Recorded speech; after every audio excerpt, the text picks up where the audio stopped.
Hey guys, welcome to the 14th lecture of the chapter Structural Organization in Animals. I am Harish Kumar और इस lecture में हम पढ़ने वाले हैं नॉन स्ट्रेचेबल इपिथेलियम टिश्यू के बारे में।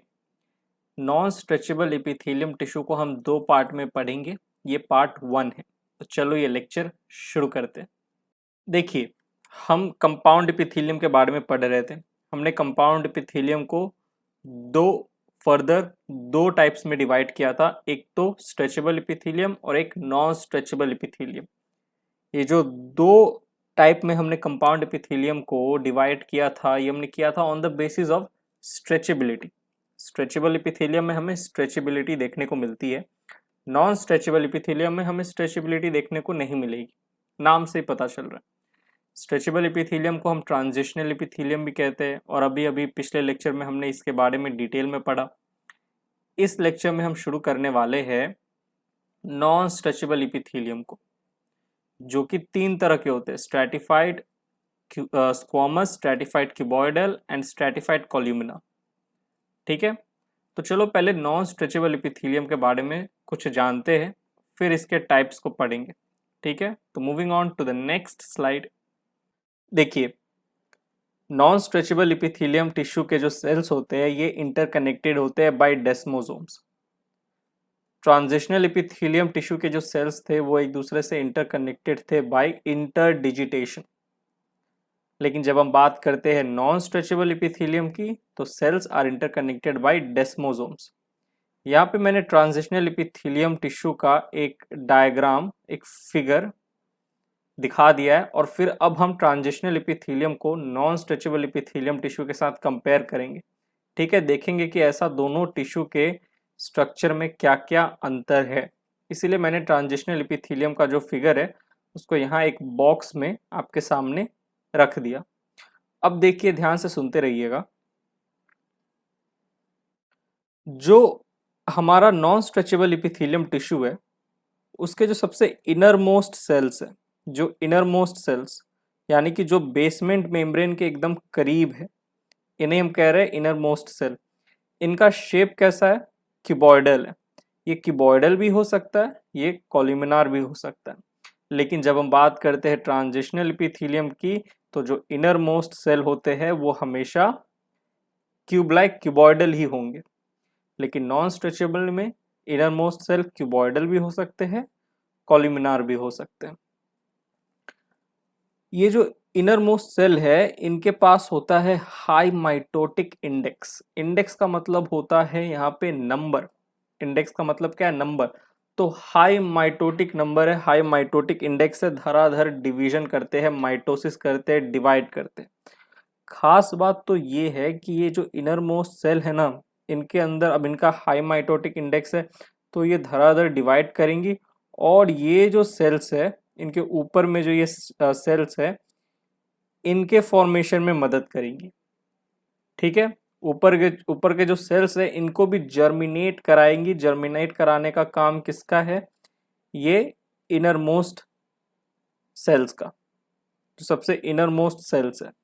क्यों? क्योंकि इनका माइटोटिक इंडेक्स बहुत हाई होता है, हाई माइटोटिक नंबर होता है, धराधर डिवाइड करते हैं, तो ऊपर के सेल्स को भी जर्मिनेट कराने में ये इनर मोस्ट सेल का ही हाथ होता है। इसीलिए just because of this property of inner most cells, इनका एक और नाम है जर्मिनेटिवम लेयर। क्या? जर्मिनेटिवम लेयर। बीच के जो शेप सेल्स है इनका शेप कैसा है? पियर शेपेड। जो इंटरमीडिएट सेल्स है कैसा शेप है? पियर शेपेड है। ट्रांजिशनल इपिथेलियम के भी आप देखोगे तो किस तरीके के शेप्ड है? पियर शेप्ड बोल लो, अम्ब्रेला शेप्ड बोल लो, पॉलीहेड्रल बोल लो, पॉलीगोनल बोल लो। ठीक, चलो। अब आप सोच रहे होंगे कि सर ट्रांजिशनल इपिथेलियम में तो आपने आउटर मोस्ट सेल ओवल बनाया है, लेकिन नॉन स्ट्रेचेबल इपिथेलियम में क्या आउटर मोस्ट सेल नहीं होता? होता है, होता है। In fact on the basis of this outer most layer के सेल्स की, आउटर मोस्ट लेयर के सेल्स कैसे होंगे उसके बेसिस पे हम नॉन स्ट्रेचेबल इपिथेलियम टिश्यू को तीन टाइप में डिवाइड करते हैं: stratified squamous, stratified columnar, stratified cuboidal.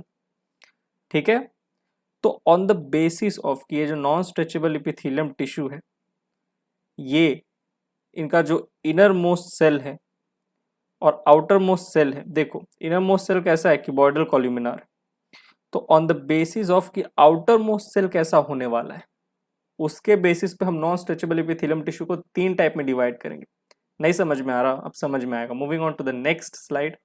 मैं क्या बोल रहा था आपको, based on outer most layer. अभी तो देखो ये क्या है, एक जनरल सा फिगर है नॉन स्ट्रेचेबल इपिथेलियम टिश्यू का। ये सबसे नीचे जर्मिनेटिवम लेयर है, ऊपर में आपको पियर शेपेड सेल दिख रहा है। अगर इस नॉन स्ट्रेचेबल इपिथेलियम टिश्यू का आउटर मोस्ट सेल फ्लैट होगा, चपटा सा होगा, तो हम इसका नाम देंगे स्ट्रैटिफाइड स्क्वामस। यही आउटर मोस्ट लेयर के सेल अगर क्यूब लाइक होंगे, बड़े बड़े क्यूब लाइक, तो इसका नाम हम देंगे स्ट्रैटिफाइड क्यूबॉइडल। और अगर यही outer most cell column like होंगे, पिलर लाइक होंगे लंबे लंबे, तो हम नाम देंगे स्ट्रैटिफाइड कॉल्यूमिनर। तो stratified squamous, stratified cuboidal, stratified columnar, ये क्या है, 3 तरह के नॉन स्ट्रेचेबल इपिथेलियम टिश्यू है। ठीक है, इनमें स्ट्रेचेबिलिटी की प्रॉपर्टी नहीं होती है, आपस में कनेक्टेड होते हैं सेल्स किससे, डेस्मोसोम से। इनर मोस्ट लेयर कैसा होता है, क्यूबॉइडल भी हो सकता है, कॉल्यूमिनार भी हो सकता है, जर्मिनेट कराने में मदद करता है ऊपर के सेल्स को ये इनर मोस्ट लेयर। इसीलिए इस सेल का हम एक और नाम रखे थे, क्या याद करो, जर्मिनेटिवम लेयर, जर्मिनेटिवम लेयर। ठीक है, चलो अब एक एक करके हम सबके बारे में पढ़ेंगे, सारे टाइप्स के बारे में, स्ट्रैटिफाइड स्क्वामस के बारे में, स्ट्रैटिफाइड क्यूबॉइडल के बारे में, स्ट्रैटिफाइड कॉल्यूमिनार के बारे में। इस लेक्चर में हम बस स्ट्रैटिफाइड स्क्वामस को ही देखने वाले हैं, stratified squamous non stretchable epithelium tissue, इसके बारे में पढ़ेंगे। स्ट्रैटिफाइड क्यूबॉइडल एंड स्ट्रैटिफाइड कॉल्यूमिनार को हम नेक्स्ट लेक्चर में देखेंगे। ठीक, तो फिलहाल तो चलो स्ट्रैटिफाइड स्क्वामस की बात करते हैं।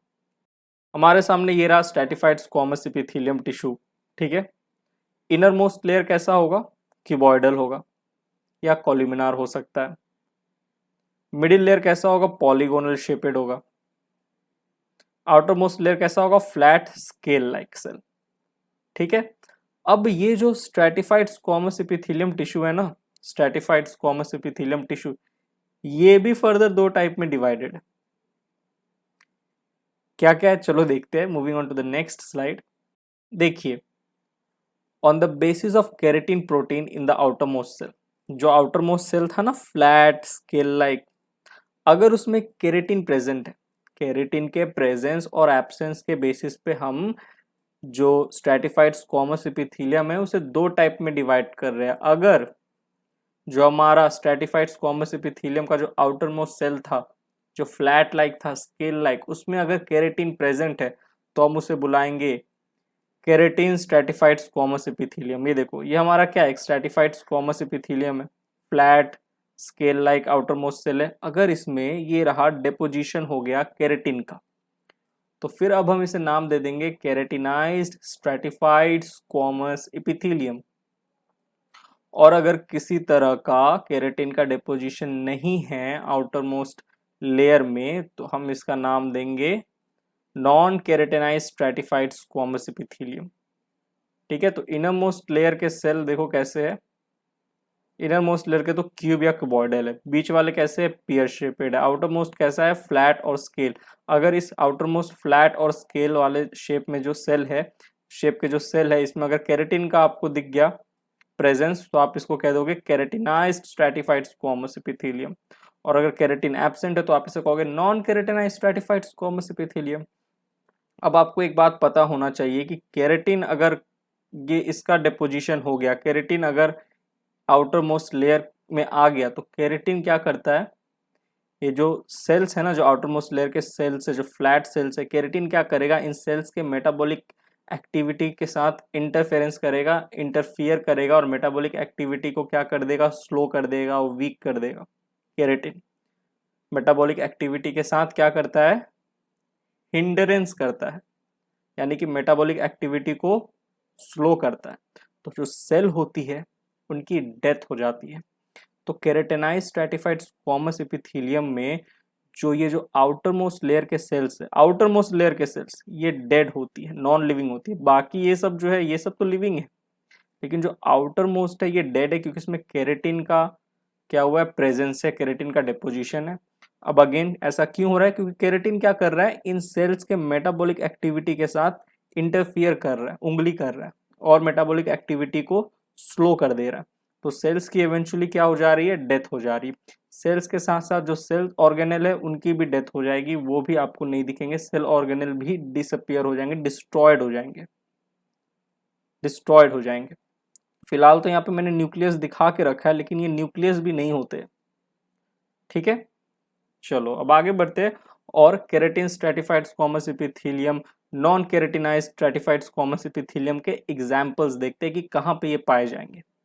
तो moving on to the next slide.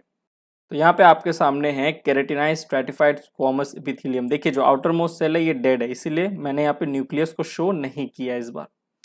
तो इसके एग्जाम्पल्स होंगे एक्सोस्केलेटन ऑफ इनवर्टिब्रेट एनिमल्स, जैसे कि आर्थ्रोपोडा फाइलम। आप एनिमल किंगडम में एक फाइलम पढ़ोगे आर्थ्रोपोडा, जिसके अंदर आप इंसेक्ट्स के बारे में पढ़ोगे। ठीक है, सबसे लार्जेस्ट फाइलम भी इसे कहा जाता है आर्थ्रोपोडा को। खैर वो तो बात की बात है। जो इंसेक्ट्स होते हैं जैसे स्पाइडर, इनके स्पाइडर्स का जो एक आउटर मोस्ट कवरिंग होता है, एक एक्सोस्केलेटन का कवरिंग होता है जो कि स्पाइडर को प्रोटेक्ट करता है हार्श इन्वायरमेंट से। ठीक है, तो जो कवरिंग होती है एक्सोस्केलेटन की, जो कवरिंग है वहां पे आपको केराटिनाइज स्ट्रेटिफाइड स्क्वामस एपिथेलियम टिश्यू देखने को मिलेगा। हम अपनी बात करें तो हमारा जो एपिडर्मिस है, epidermis of skin, scales, nails, horn, feathers. बस फेदर्स तो हमारे पास नहीं है, बर्ड्स के पास है, हॉर्न तो एनिमल के पास है। लेकिन हम अपनी बात करें तो एपिडर्मिस ऑफ स्किन जो हो गया वो बना हुआ है किसका, केराटिनाइज स्ट्रेटिफाइड स्क्वामस एपिथेलियम का। जो स्केल्स होते हैं, नेल्स होते हैं, हॉर्न्स होते हैं, फेदर्स होते हैं, वो सब बने होते हैं किसके, केराटिनाइज स्ट्रेटिफाइड स्क्वामस एपिथेलियम का। ये कुछ एग्जांपल्स है, जैसे हॉर्न हो गया, हेयर हो गया, फेदर हो गया, नेल हो गया, ठीक है, बीक हो गया, जो चोंच हुआ, हूब्स, ये जो हूब्स होता है ना, हूब्स, ये सब किसके बने होते हैं, केराटिनाइज स्ट्रेटिफाइड स्क्वामस एपिथेलियम टिश्यू के। ठीक है, चलो अब नॉन केराटिनाइज स्ट्रेटिफाइड स्क्वामस एपिथेलियम के भी एग्जांपल्स देख लेते हैं। अब बड़ा लंबा लंबा नाम हो जा रहा है ना, नॉन केराटिनाइज स्ट्रेटिफाइड स्क्वामस एपिथेलियम। ठीक है, लेकिन अगर आप समझ के याद कर रहे हो ना, कंसेप्चुअली आपके दिमाग में अगर एक पैटर्न बन रहा है कि किस तरीके से क्लासिफिकेशन हो रहा है, तो नाम याद रखना कोई बड़ी बात नहीं है, बहुत छोटी बात है। बड़ी बात तो एग्जाम्पल याद रखना है। चलो moving on to the next slide. बात करें नॉन केरेटिनाइज्ड स्ट्रेटिफाइड स्क्वामस एपिथेलियम के एग्जांपल्स की, तो देखो तो नॉन केरेटिनाइज्ड, ठीक है, तो यहाँ कहाँ पे देखने को मिलेंगे आपको, बकल कैविटी और oral cavity of mammals, inner lining of cheeks, lips, hard palate, tonsil, pharynx, oesophagus. देखो non केरेटिनाइज्ड stratified squamous epithelium tissue के जो एग्जांपल्स है ना, टोटल तो 5 मैंने यहाँ पे लिखवाए, लेकिन इसमें बहुत सारे हैं, जैसे टॉन्सिल हो गया, फेरिंग्स हो गया, इसोफेगस हो गया। आपको याद बस एक रखना है, ये सबसे इंपॉर्टेंट जो है, बाकी आप चाहो तो छोड़ सकते हो, आपके ऊपर है, लेकिन मेरा काम है आपको थोड़ा ऊपर थोड़ा ज़्यादा बताना। लेकिन ये जो है इतना इंपॉर्टेंट है नहीं, लेकिन ये जो फर्स्ट वाला जो है बकल कैविटी और oral cavity of mammals. Buccal cavity, buccal, बक्का का मतलब होता है, बकल का वर्ड वर्ड का मतलब होता है चीक्स। ये जो हमारी चीक्स है, चीक्स के अंदर यहाँ पे, ठीक है, कैसे दिखाओ, ठीक है, अंदर में जो जो लाइनिंग होती है, बकल कैविटी, बकल का मतलब क्या है, बकल का मतलब है चीक्स। अंदर के तरफ जो पूरा कैविटी है, जो ओरल कैविटी है मैमल्स का, जो चीक्स का जो इनर लाइनिंग है, लिप्स है, जो हमारा हार्ड पैलेट है, ये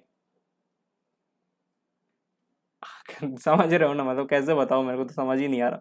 मतलब जो ऊपर में एक आपका हार्ड पैलेट है ना, सॉलिड में ऊपर में, वो फिर आपका जो लिप्स हुआ, चिक्स का जो इनर लाइनिंग है, वो सब किसका बना हुआ है, नॉन केराटिनाइज स्ट्रेटिफाइड स्क्वामस एपिथेलियम का।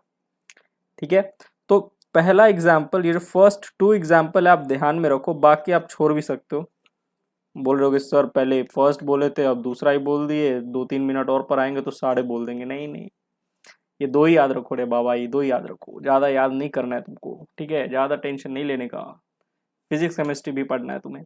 ठीक है, तो यहीं पे ये लेक्चर होता है समाप्त। मिलता हूँ मैं आपसे नॉन स्ट्रेचेबल, हमारा जो नॉन स्ट्रेचेबल कंपाउंड एपिथेलियम है इसके पार्ट 2 वाले लेक्चर में। तब तक के लिए bye, thank you, take care.